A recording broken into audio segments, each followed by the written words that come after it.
Vanessa Ballan, 26 anni, uccisa a coltellate sull'uscio di casa, una villetta a Spinesa di Riese Pio X. L'assassino ha sfondato la porta a vetri con un martello. Sotto shock il marito, sentito dai carabinieri. Una donna solare, la descrivono le amiche e le colleghe, sempre con il sorriso. Vanessa era mamma di un bimbo di 4 anni ed era incinta del secondo figlio. Lavorava come cassiera all'Eurospin del paese. Caccia all'uomo sospettato di aver ucciso la giovane ed in fuga dopo il delitto. Si cerca un quarantenne kosovaro che la molestava e la ricattava. Ad ottobre la giovane mamma l'aveva denunciato per stalking. L'intera comunità di Riese è sotto shock. Vanessa e la famiglia del marito, Nicola Scapinello, sono molto conosciuti. Il sindaco in lacrime e dolore immenso. Risse tra bande ed aggressione agli autisti alla stazione delle Corriere, proprio dove il vescovo celebrerà la messa della vigilia di Natale. MOM intensifica i controlli anche con la vigilanza privata.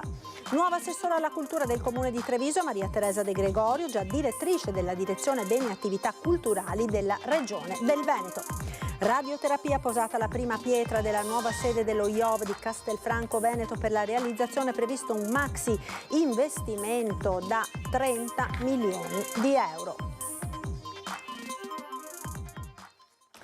Buonasera e ben ritrovati con l'edizione di Treviso dei nostri telegiornali. Dunque, dopo la lunga diretta di oggi pomeriggio torniamo a parlare dell'ennesimo femminicidio, il dramma che si è verificato oggi poco dopo l'ora di pranzo a Riese Pio X. A perdere la vita, uccisa a coltellate, Vanessa Ballan, 26 anni, giovane mamma ed incinta del secondo figlio. Per tutti i dettagli ci colleghiamo con il nostro inviato a Riese Pio X, Federico Fusetti, con il supporto tecnico di Simone Merlo. A te Federico, buonasera. Buonasera Marta, buonasera ai telespettatori. È stato veramente un pomeriggio drammatico, siamo ancora qui davanti alla villetta di Riese Pio X. Da pochi minuti è stato portato via il corpo di Vanessa Ballan. Per tutto il pomeriggio i rilievi dei carabinieri, del nucleo scientifico, poi il medico legale che è arrivato qua insieme al pubblico ministero, l'elicottero dei carabinieri che per 2 volte è atterrato qui vicino alla villetta, che perlustrava dall'alto. Veramente insomma un pomeriggio difficile, drammatico e molto lungo, ma insomma di questa vicenda così anche sul fronte giudiziario, con un colpo di scena che c'è stato veramente pochi minuti fa, andiamo un po' a ripercorrere quello che è accaduto.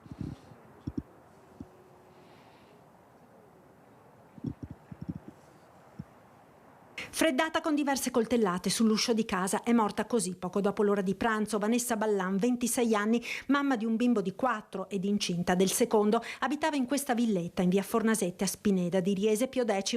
A trovare il corpo senza vita il marito Nicola Scapinello, 28 anni, che sotto shock assieme ad un vicino di casa ha chiamato i carabinieri. L'orrore si è consumato in pochi istanti in questo quartiere residenziale circondato dalla campagna. Sul posto sono subito arrivati i carabinieri e sulla base di alcune indicazioni fornite dallo stesso marito è scattata la caccia al killer. Per tutto il pomeriggio l'area è stata battuta palmo a palmo dai carabinieri, con pattuglie a terra e con l'elicottero che ha sorvolato la zona. Dalle indicazioni trapelate si cercava uno straniero, pare un cittadino kosovaro quarantenne residente nel vicino comune di Altivole, scappato a bordo di un furgone di colore bianco. Si era ipotizzata anche la presenza di un secondo fuggitivo, notizia poi non confermata dalle indagini. Nel tardo pomeriggio è arrivata l'altra notizia del fermo di uno straniero da parte dei carabinieri. L'uomo è stato portato in caserma e poi rilasciato. Intanto sul posto, oltre ai militari dell'Arma, sono arrivati anche il pubblico ministero, Michele Permunian, ed il medico legale Antonello Cirnelli, che hanno proseguito gli accertamenti. Sul corpo di Vanessa Ballan sono state riscontrate diverse coltellate, almeno 7 fendenti al torace e numerose lesioni alle mani, a conferma di come la giovane abbia provato a difendersi disperatamente dalla furia del suo assassino. E poco fa si è appreso che la donna, assieme al marito, aveva presentato il 26 ottobre scorso denuncia per stalking nei confronti di uno straniero, un altro kosovaro con il quale aveva avuto una relazione, che la ricattava dicendo di avere dei filmati compromettenti. Dopo che la giornata aveva deciso di troncare ogni rapporto, l'uomo continuava a molestarla e tempestarla di telefonate, tanto che il magistrato che seguiva il caso stava valutando se mettere una misura cautelare nei confronti dell'uomo, quell'uomo che verosimilmente oggi si è presentato sulla porta di casa, sfondando la porta a vetri con un martello ed uccidendola a coltellate, rendendosi poi irreperibile.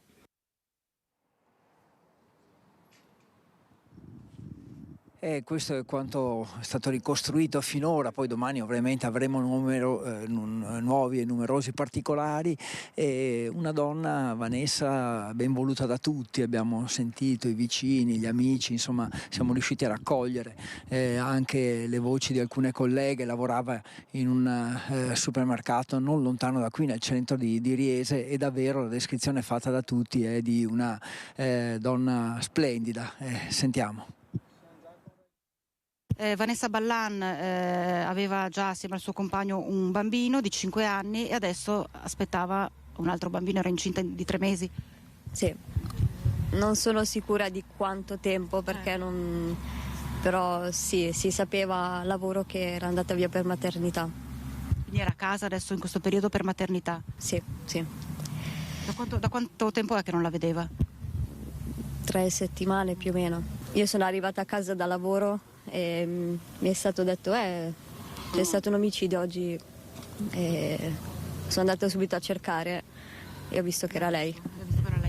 Tra l'altro diceva anche proprio poco fa che il marito veniva a prenderla tutte le sere. Sì, non tutte le sere, però molte sere quando finivamo alle 7:30 c'era lui col bambino che l'aspettavano in macchina. Una famiglia tranquillissima. Sì. E Vanessa Ballan, lei ha detto che era una donna radiosa, una donna solare. Sì. Come la descriverebbe oltre a questo? Molto simpatica, ci faceva ridere un po' tutti, aveva un bel caratterino. Sì. Non ci sarebbe mai pensato a una cosa del genere? No, mai. Mai pensato che qualcuno potesse avere così tanta cattiveria nei suoi confronti? No, mai. Una famigliola veramente a posto, per bene, insomma ero molto felice anche per loro. E siamo veramente sotto shock perché ci sembra una cosa del tutto... perché non trovo un resto recuperabile all'interno di un orizzonte di senso. Perché è vero che i femminicidi, ho sempre dato e non concesso che di femminicidio si tratti, ci sono, però all'interno di un contesto del genere lo troviamo poco opinabile, insomma. A noi sembrava forse più probabile si fosse trattato di un furto, di una rapina, qualche cosa, anche perché, ripeto, la famiglia è così per bene che non avremmo mai immaginato che potesse trattarsi di un atto di questo tipo. Sì, lei faceva la cassiera, io andavo là come cliente, però è nata, sai, quella cosa che buongiorno, poi siamo passati, magari come stai, come va la vita, era sempre una ragazza serena, una ragazza gentilissima, una ragazza che veramente un angelo, cioè aveva sempre quel sorriso, cioè, non l'ho mai vista turbata. Poi facevamo anche le battute, cioè come va, si tira avanti, oppure dai tesoro, cioè non mi ha mai detto niente di che.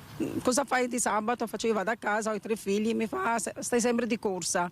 Oppure se mi mancava un prodotto era sempre disposta ad andare a vedere magari se c'era in offerta, oppure che mi serviva un prodotto che non lo trovavo, mi indicava il riparto. Ma era una ragazza che io ti giuro sono rimasta veramente scioccata, perché non era solamente un rapporto cliente e cassiera, era nata quella cosa, quasi un'amicizia. Cioè ogni volta che la vedevo, oppure che passavo solamente a prendere una bottiglietta d'acqua, era là alla cassa, io pure se c'era un'altra cassa facevo le 2 parole con lei e lei era sempre serena, cioè non lo so cosa è successo. Cosa può essere successo secondo lei? Non abbiamo mai parlato della sua vita, però lei cioè non la vedevi che era nervosa, che era l'avrò vista un mesetto fa, ma 15 giorni fa, cioè quando vado ogni volta che la trovavo era una ragazza che facevamo le solite chiacchierate d'amiche. Nel pomeriggio è arrivato qui davanti alla villetta di Riese anche il sindaco Matteo Guidolin, davvero prostrato per quello che è accaduto, quasi in lacrime, un messaggio anche alla comunità che è sotto shock. I nostri microfoni ha anticipato che probabilmente verrà preso in considerazione anche il lutto cittadino. Insomma, sentiamo le sue parole. Siamo sotto shock, lo dico personalmente, anche sono sconvolto e faccio fatica a trovare le parole. Penso che in questo momento sia meglio magari stare in silenzio prima di dire frasi fatte o cose fuori posto. Ho parlato comunque anche con i carabinieri che stanno facendo il loro lavoro, mi auguro che quantomeno venga fatta luce su quello che è successo.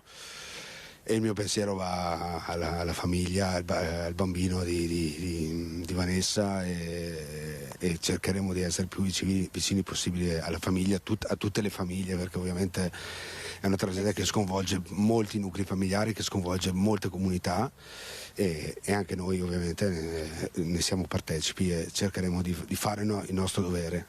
Però poi la giornata più triste. Scusate. Lei la conosceva? Non conoscevo lei, conoscevo il marito, anche se non benissimo, conosco il nucleo familiare. Lei sinceramente non la conoscevo, era molto conosciuta però in paese perché lavorava in uno dei supermercati del paese, per cui era molto conosciuta, quantomeno anche di vista. E questo, insomma, io conosco appunto il nucleo familiare del compagno, che è una famiglia storica di Riese, e posso solo immaginare quello che stiamo vivendo in questo momento. Una tragedia così, una ragazza di 26 anni con un bambino di 4, cosa si può dire? Penso sia una situazione, la disgrazia più grande che possa accadere a una famiglia, a una comunità, quindi è difficile guardare avanti anche in un momento come questo. C'è stato il momento più bello dell'anno, tra virgolette, invece si trasforma nel momento peggiore per l'intera comunità, e per loro è facile da immaginare, purtroppo. E anche il presidente della regione Luca Zaia ha parlato di una giornata drammatica, ha già anticipato che verrà disposto il lutto regionale nel giorno delle esequie di Vanessa. Allora sentiamo anche le dichiarazioni del governatore Zaia, poi da qui io restituisco la linea insieme a Simone Merlo da Riese e poi la linea torna a te, Marta. Cercheremo di capire quale sarà poi a bocce ferme tutta la dinamica con le responsabilità. Certo è che è inquietante quello che sta accadendo. A me mi è venuto subito in mente pensare che Vanessa sicuramente ha seguito per un mese la vicenda di Giulia, avrà commentato questa vicenda senza sapere che la prossima vittima sarebbe stata lei. Ed è un'inquietudine, è un fatto orribile. Io spero che si aggiudichi alla giustizia quanto prima il responsabile, e sarebbe anche interessante capire qual è stata la dinamica e il movente di quello che è accaduto, ma per movente non intendo la giustificazione, intendo di capire cosa ha in testa sta gente, perché comunque è ingiustificabile, appunto, non ci sono parole. Certo è che c'è un bollettino di guerra ormai, un bollettino di guerra. E la verità è che è il tema della difficoltà della gestione della sfera emozionale, e quindi spesso il prototipo di chi ammazza è un prototipo di una persona che comunque tutte le sue emozioni, che siano diciamo di successi o insuccessi nella vita, di relazioni non sentimentali ma con altre persone o sentimentali, hanno tutte una pessima gestione, soprattutto se sotto pressione. E quindi non le so dire quale sia poi la storia di questo caso, però mi sento anche di dire insomma, che i femminicidi non sono una caratteristica dei giovani, cioè, i femminicidi stanno lambendo un po' tutte le fasce di età. E chiudiamo quest'ampia pagina dedicata all'ennesima terribile tragedia che si è verificata oggi a Riese Pio X. Continueremo naturalmente a parlarne nel corso delle prossime edizioni perché continuano le ricerche, abbiamo detto è caccia al killer di Vanessa Ballan, si cerca un quarantenne kosovaro che sarebbe appunto fuggito dopo averla accoltellata a morte. Ancora cronaca in centro a Treviso, oggi ora con le continue risse ed aggressioni nei confronti degli autisti della MOM, i vandalismi e le baby gang alla stazione delle Corriere di Lungosile Mattei. L'azienda di trasporto ha deciso di intensificare i controlli in vista del Natale. Sabato scorso un'altra rissa è avvenuta alla stazione delle Corriere in pieno centro a Treviso. È di nuovo emergenza nella zona dell'autostazione. Zuffe fra giovani, gente che viaggia senza titolo, aggressioni ai dipendenti della MOM per ogni pretesto. Nell'ultimo mese sono stati aggrediti 3 controllori della MOM. Spesso gli autori di questi gesti sono giovani, alle volte studenti, che in gruppo commettono le peggiori scorribande e MOM ora annuncia di intensificare i controlli da qui a fine anno. Sia per dare sicurezza al nostro personale, sia per dare sicurezza anche all'utenza, stiamo intensificando i controlli. Controlli che dovrebbero scongiurare vandalismo e risse delle baby gang, tanto temute dai passeggeri. Di solito quando ci vengo non mi sento tantissimo sicura, onestamente. Anche di giorno? Neanche di giorno, soprattutto quando ci sono un sacco di studenti. Cittadini impauriti che in alcuni casi non hanno evitato a chiamare i soccorsi.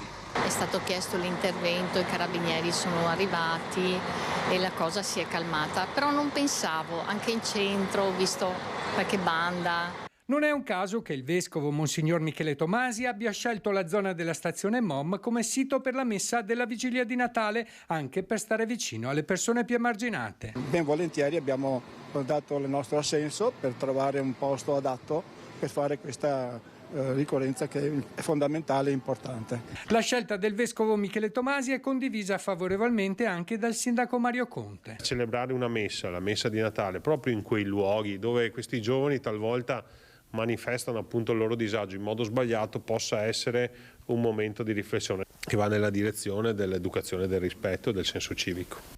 Il primo cittadino preoccupato per la situazione incontrerà nelle prossime ore il ministro dell'Interno Piantedosi. Al centro della discussione il versante sicurezza, dalla questione migranti al vandalismo, fenomeno che nella Marca si sta intensificando. Chiedendo supporto alle nostre forze dell'ordine e chiedendo anche un alleggerimento di quelli che sono i numeri legati alla presenza di migranti nel nostro territorio. E restiamo a Treviso, ancora furti. I ladri hanno tentato di entrare dalla finestra di un appartamento al primo piano con i proprietari dentro casa, poi sono stati messi in fuga. Vediamo. Abito al secondo piano e quindi fanno il primo, magari fanno anche il secondo. Tra l'altro proprio davanti, non dietro, che magari potrebbe essere meno illuminato. Provvederemo comunque. C'è paura tra gli abitanti di via Sartorio, laterale della principale via San Pelaio, Treviso. Ancora ladri in azione pochi giorni fa. All'imbrunire intorno alle 17:30 dei ladri hanno provato ad entrare dalla finestra dell'appartamento al primo piano che affaccia direttamente sulla via con gli inquilini all'interno. Probabilmente intimoriti dalla loro presenza sono immediatamente fuggiti. L'umore tra le persone che abitano nel condominio preso di mira è quello della rassegnazione e dello sconforto. Non il solo caso, infatti. L'ultimo, quello di un pomeriggio di pochi giorni fa, quando i ladri, approfittando dell'assenza per pochi minuti dei proprietari, sono riusciti ad entrare dalla finestra al primo piano di un condominio vicino. Quando ci sono persone estranee alla zona che stazionano per lavori, stranamente coincidono sempre periodi di furti Una via dove sorgono condomini da entrambi i lati della strada, palazzine che in questi mesi sono interessati da lavori di ristrutturazione esterna. Già capitato, racconta al citofono un'inquilina del primo piano, che quando c'è molto movimento aumentino i furti o i tentativi di malviventi di entrare in casa. L'unica cosa che i residenti possono fare è correre come possono ai ripari, più illuminazione e installare sistemi di allarme anche esterni. I ladri fanno di tutto, ho sentito addirittura che hanno coperto l'illuminazione con un maglio o qualcosa, insomma. Però più di tanto non so solo che viviamo un po' nella paura. Fermiamo ora per qualche istante di pubblicità, a tra poco.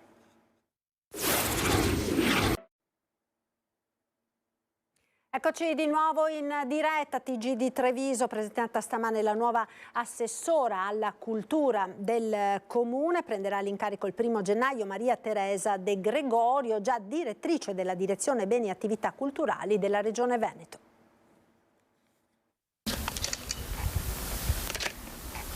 Passa il testimone Mario Conte alla nuova assessora alla cultura. Consegnati alla nuova incaricata Maria Teresa De Gregorio come un rito il dossier per Treviso, capitale della cultura 2026, e il libretto delle attività culturali cittadine del 2023, incarico che assumerà a partire dal 1° gennaio 2024. Credo che la cultura sia un terreno sul quale veramente si possono anche stringere delle relazioni e dei rapporti, andando a creare una rete e un sistema che si può definire un ecosistema, cioè nel senso che non solo il sistema delle istituzioni, delle associazioni culturali, ma un sistema che comprenda anche altre realtà che possono contribuire alla realizzazione e alla crescita del tessuto culturale cittadino. Era stata annunciata come una posizione di estremo rilievo per la Giunta Conte, insediatasi a maggio e che già presentava l'incognita dell'assessorato alla cultura.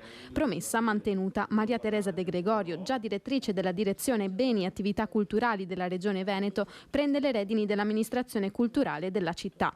Dopo la priorità di chiamare a raccolta le imprese per fare rete sul versante cultura, tante le idee e i progetti sul piatto. Primo fra tutti portare avanti il programma del dossier cultura per Treviso Capitale del 2026 in vista del 5 marzo, data nella quale sarà presentato il dossier al Ministero della Cultura. Non siamo ossessionati dalla vittoria, siamo orgogliosi di essere nella finale, però per noi è importante il percorso da qui alla finale, nel senso che dobbiamo sfruttare questa opportunità per convocare gli stati generali della cultura trevigiana e generare comunque un momento di crescita importante per la città, per i cittadini e per tutto il territorio. Le forze saranno concentrate in questi primi mesi lì e poi ovviamente l'attenzione a tutto quello che è il mondo della cultura, dalle grosse istituzioni, dai musei, alle biblioteche, al teatro ovviamente, e poi a tutte quelle iniziative che nel territorio accadono e che fanno di Treviso una ricchezza enorme.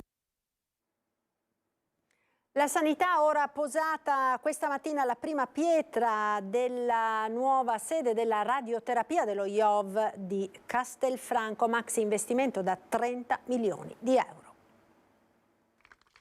Il giorno tanto atteso è arrivato, posata la prima pietra della nuova sede della radioterapia dello IOV presso l'ospedale di Castelfranco Veneto, già sede dell'Istituto Oncologico Veneto, che tratta ad oggi più di 3.000 pazienti l'anno ed eroga 80.000 prestazioni con le sedi di Padova e Monselice.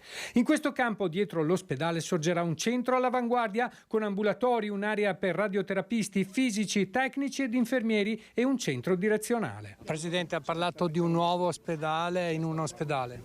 Decisamente sì, si continua con il riferimento dell'Istituto Oncologico Veneto, stiamo parlando di una struttura da 15 milioni di euro, all'interno della quale saranno 15 milioni di attrezzature per le cure della radioterapia. Il nuovo centro dello IOV si svilupperà in una superficie di oltre 3.000 metri quadrati. È importante perché delinea lo sviluppo dello IOV a Castelfranco, ma delinea lo sviluppo non solo dello IOV di Castelfranco, ma dello IOV, in quanto è una delle 3 sedi su cui si articola la radioterapia.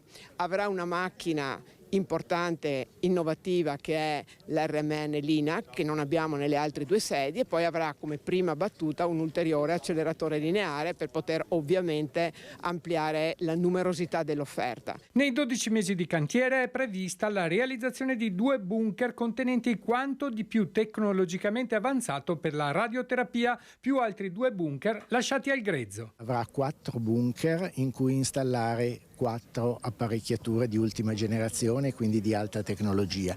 Le prime 2 sono già state scelte e le altre 2 saranno scelte in base all'evoluzione della tecnologia nei prossimi 1-2 anni. Particolare cura verrà posta anche all'umanizzazione, rendendo accogliente l'ambiente, facendo sentire il paziente il più possibile a proprio agio. In futuro quanti pazienti potrete seguire? Noi pensiamo di poterne seguire almeno altri 1000 all'anno, tenendo presente una potenzialità di tutte le 3 sedi che devono evolvere ulteriormente. Il problema che abbiamo, come hanno in tanti, è trovare gli specialisti. Noi ci aspettiamo che la costruzione termini nel giro di 1 anno e poi venga installata la tecnologia, questo richiederà alcuni mesi, e poi inizieranno le prime 2 apparecchiature e noi ci aspettiamo che possa essere un numero di parecchie centinaia di pazienti che ogni anno potranno beneficiare di questo trattamento. Il tradizionale incontro per gli auguri di Natale ieri sera in Camera di Commercio a Treviso è stata l'occasione per l'annuncio da parte del presidente Mario Pozza della partenza a breve dei lavori di ristrutturazione della storica sede di Piazza Borsa.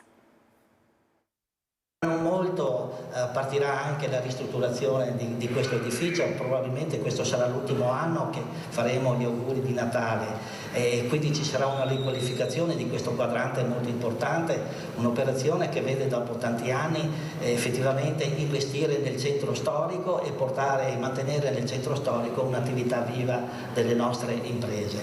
Incontro per gli auguri di Natale in Camera di Commercio a Treviso e l'annuncio del presidente Pozza che a breve partiranno i lavori di ristrutturazione dello stabile di Piazza Borsa.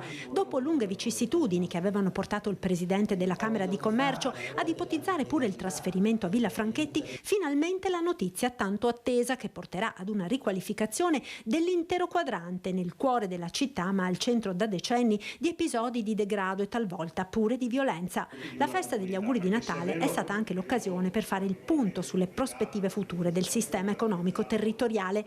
Un futuro in salita ma con propensione all'ottimismo, rallentamento nei primi 9 mesi del 2003 ma comunque con un più 0,7% rispetto allo stesso periodo dell'anno precedente, ha detto Pozza. Significativo il più 10,9% di vendite all'estero di macchinari, come in negativo invece la flessione di oltre il 10% del settore arredo. A Vittorio Veneto ora, dove la Fondazione Cassamarca ha ceduto il teatro Lorenzo da Ponte al comune cittadino a fronte di un corrispettivo di poco meno di 2,5 milioni di euro. Si conclude così il percorso, evidenzia una nota dell'ente trevigiano che aveva portato Fondazione Cassamarca all'acquisto dell'immobile e alla sua completa ristrutturazione, estesa alla Loggia dei Grani, edificio sempre rimasto nella sfera di appartenenza del comune, per un'erogazione che ha superato i 10 milioni di euro. Ed ora spazio alle notizie da Belluno e provincia.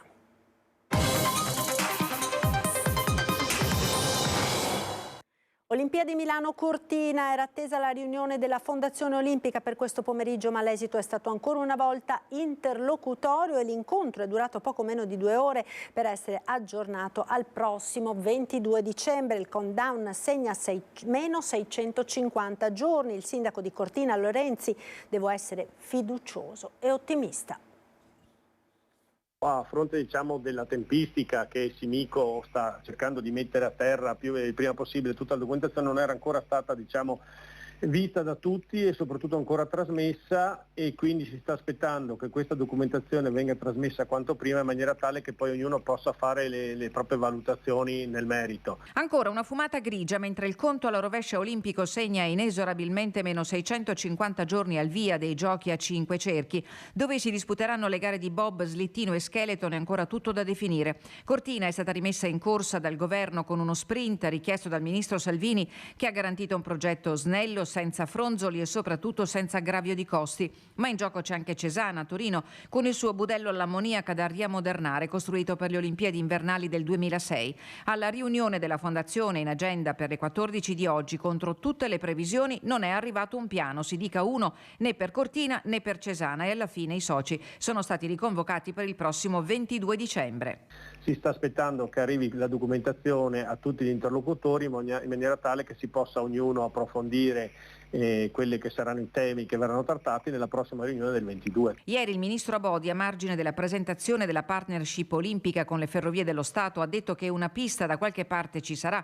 La valutazione sarà tecnica rispetto anche ai tempi a disposizione, che non sono infiniti. Quel che è certo è che alla Fondazione sono arrivate 4 proposte, tutte dall'estero. Austria, Germania, Svizzera e Stati Uniti hanno inviato la documentazione. Al momento la soluzione di disputare le gare di bob, slittino e skeleton oltre Alpe e oltreoceano pare l'unica plausibile. All'ombra delle tofane, Cortina continua però ad essere fiduciosa e ottimista. Stiamo lavorando assiduamente perché Cortina appunto ritorna in campo. È logico che quelle che sono le variabili sono diverse, sia dal punto di vista di quello che è la progettualità che ci verrà proposta, poi dalle garanzie dei tempi e da tutto poi la considerazione che comunque su questo si dovranno esprimere le federazioni, quindi insomma è un iter ancora che pur correndo avrà ancora qualche momento di confronto, però insomma voglio rimanere ottimista. L'ennesima morte sul lavoro, la quarta del 2023 in provincia di Belluno, ha destato commozione e sconcerto nella comunità di Ponte nelle Alpi, dove viveva Zelico Manarin, l'operaio 57enne, travolto da un pesante aspiratore che si è sganciato dall'autocarro sul quale doveva essere caricato. La tragedia è accaduta ieri pomeriggio alla Intershocks di Alpago e si aggiunge alle oltre 60 registrate in Veneto in un solo anno. Una terribile sequenza di incidenti che non accenna ad arrestarsi, commenta oggi il segretario regionale del PD Andrea Martella. C'è un problema di strumenti che le istituzioni dovrebbero mettere in atto per contrastare il fenomeno, su cui il Veneto è in forte ritardo, aggiunge Martella, che chiede al governo di mettere al centro dell'agenda politica nazionale il tema della sicurezza e che si rafforzino parallelamente formazione e controlli, incrementando la dotazione di personale degli Spisal. Percorsi di politica attiva per ricollocare e riqualificare i 75 lavoratori ACC che alla fine dell'anno saranno licenziati dall'azienda che si avvia a concludere l'amministrazione straordinaria. È quanto contenuto nell'accordo siglato ieri al tavolo regionale convocato dall'assessora Elena Donazzan, presenti le parti sindacali e i rappresentanti della SEST. I percorsi mirano a riqualificare i lavoratori rimasti con competenze informatiche e tecniche nei settori metalmeccanico, dell'occhialeria e della logistica. L'incontro ha evidenziato la collaborazione tra pubblico e privato. Donazzan ha sottolineato l'importanza di coinvolgere le imprese locali nella valorizzazione delle risorse umane, specialmente oltre i 50 anni. Il tavolo sarà riaggiornato il 29 di dicembre. È arrivato a destinazione il carico di generosità raccolto dai volontari bellunesi che hanno portato a termine la seconda missione umanitaria a Leopoli in Ucraina, beni di prima necessità ma anche materiale sanitario per quella popolazione ancora martoriata dalla guerra.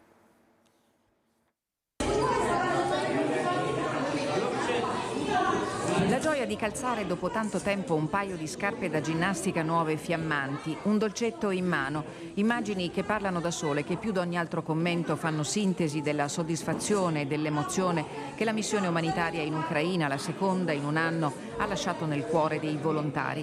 7 furgoni sono partiti dalla provincia di Belluno e da Milano carichi di beni di ogni tipo e di apparecchiature elettromedicali. Sono le 4 barelle da pronto soccorso.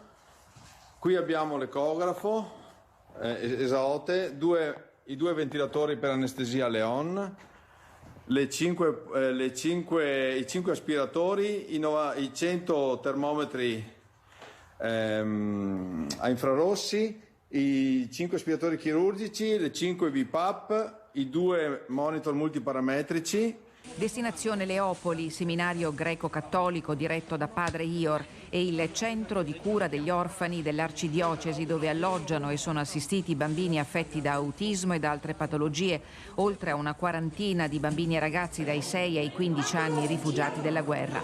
A loro sono stati consegnati alimentari, vestiti, giocattoli, scarpe e attrezzature sportive.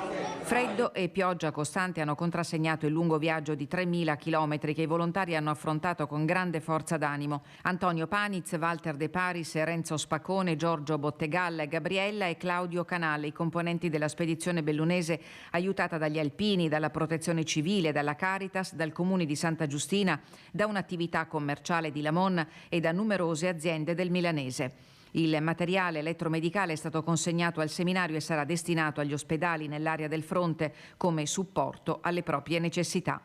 È tutto dunque, grazie per essere stati con noi, vi lascio come sempre al meteo. Arrivederci.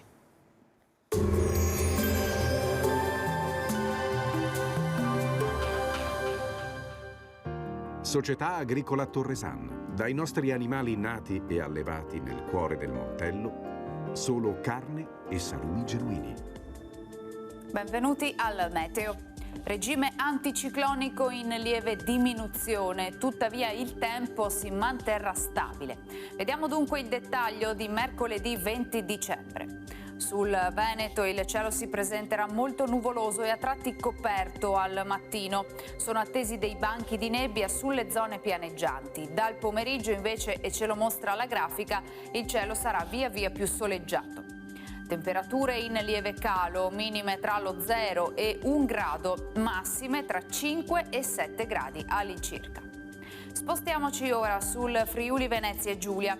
Anche in questo caso avremo nubi basse e possibili nebbie inizialmente, a seguire più sole e cielo in genere poco nuvoloso. Temperature minime tra lo 0 e i 5 gradi, massime sui 9-13 gradi. Infine diamo uno sguardo al Trentino Alto Adige. Il cielo sarà attraversato da delle nubi, ma prevarrà comunque il sole. Temperature minime intorno allo 0 o di poco superiori, massime sui 9-10 gradi. Dal meteo è tutto, vi auguro un buon proseguimento in nostra compagnia.